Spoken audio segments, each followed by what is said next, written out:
જય સ્વામિનારાયણ, જય શ્રી કૃષ્ણ, રામ રામ મારા બાપા.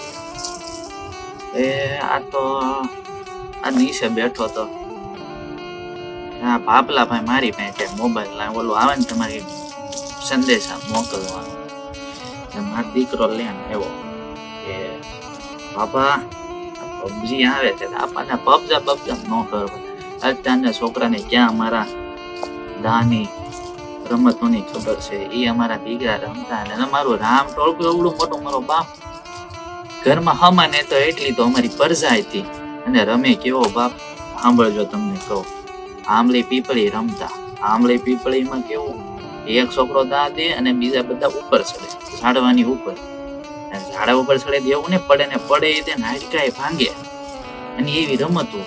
ઓલે એમ દા દેતો હોય ને એ ઝાડ ઉપર છેડા હોય ને એને પકડવાના. આ બધા હવે અમારી પરજાઈ દે ત્યાંની જેવી નહીં, પણ એ ઉપર ચડે દા નીચે આવે. આ ચડે કોઈ પકડે ને પડ્યો તો હાથે ભાંગે. આમાં તો એવી તમારે આંબળી પીપળી કેમ? હા, એમાં શરીરની મજબૂતાઈ હોતી અને સફળતા હોતી એમાં.